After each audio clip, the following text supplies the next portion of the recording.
Performance culture rewards looking committed, talking about your goals, posting about your growths, buying the tools, and announcing the resets. It all feels like progress, and the system applauds visible intention. So yes, you have been trained to signal change, or signaling isn't the same as shifting. And somewhere inside you already knows the difference. The real issue isn't just that you keep breaking promises to yourself, it's that you're protecting the smaller version of yourself, the one that never has to actually deliver. You write a detailed plan on Sunday nights, color-coded, time-blocked, and it feels powerful and clear. Tuesday comes and you quietly drift away from it. Not dramatically, just drift. And you've done this before. You're almost ready to launch. The website is ready. The offer is drafted. Your finger is hovering over publish. And then the thought comes. What if it's not good enough? So you tweak it again instead. Someone asks how the project is going, and you say, still refining. That word feels responsible and thoughtful. But it's really just a comfortable place to hide your hesitation. Your old scoreboard has been asking, how prepared am I? But the new scoreboard only asks one thing. What did you expose yourself today? Did you risk being seen? Did you risk failing in public? Did you risk finding out where you actually stand right now? If nothing was on the line, nothing changed. What's really running underneath all of this is identity protection. Specifically, two things working together. The first is reputation buffering, where you keep maintaining the image of someone with potential so that the image never gets tested. The second is outcome avoidance, where you stay away from any situation that would produce a definitive answer about where you actually are. Protection feels intelligent in the moment, but it's expensive over time. You lie in bed at night scrolling, and you see someone putting out imperfect work, shipping things that aren't polished, and you feel a flicker of irritation, not at them, at yourself. You reread your own goals, and they don't feel inspiring anymore. They feel heavier.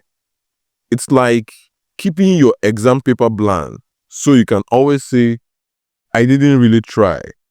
You protect your ego, but you lose the growth. It's like holding on to a jacket you've outgrown just because it's familiar. It doesn't fit anymore, but it feels safe. You're carrying a backpack full of unfinished decisions everywhere you go. It's not dramatic, just a constant, quiet words. Every time you avoid exposure, you shrink your own tolerance for discomfort a little more. And lower tolerance leads to smaller actions, and smaller actions over time builds a smaller identity. Nobody is forcing you to protect the smaller version of yourself. You're choosing it calmly and repeatedly because it feels safer than updating who you are. The 72-hour move interrupts this pattern directly. It forces visible movements and gives you real proof that you can act. And after that, hesitation stops being an identity problem and becomes a decision problem. Decision problems are far easier to solve than identity problems. For some of you, That's enough friction to get moving. For others, you need someone watching the pattern with you in real time. That's where one-on-one coaching comes in. Structured exposure with no room to hide inside refinements. If this feels personal, you already know which one applies to you. Link in the description below. Two deeper things are happening underneath the surface. The first is comfort calibration drifts, where the more you avoid discomfort, the lower your threshold becomes. And what used to feel manageable starts to feel overwhelming. The second is self-concept rigidity, where you hold tightly to the identity of someone with potential because updating to the identity of someone who actually performs requires visible risk that you're not sure you're ready for. It's like going to the gym every week but never increasing the weight and then wondering why your strength isn't growing. You keep repeating what feels manageable and stay exactly the same. It's like keeping the training wheel on long after you already know how to balance. They are not helping anymore. They are just limiting where you can go. Put it simply, if you never turn in the work, nobody can say it's wrong, but nobody can say it's good either. You're not afraid of failure. You're afraid of clarity. You can keep refining, you can keep preparing, you can keep protecting, or you can update. Not loudly, not publicly, just honestly. Most people will hear all of this and spend their energy defending themselves internally.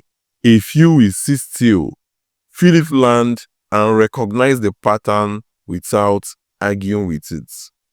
Those are the only people this is really for. This isn't about pushing harder.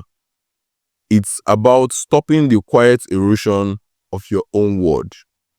You're either protecting the smaller version of yourself or you are replacing it and you already know which one you have been doing.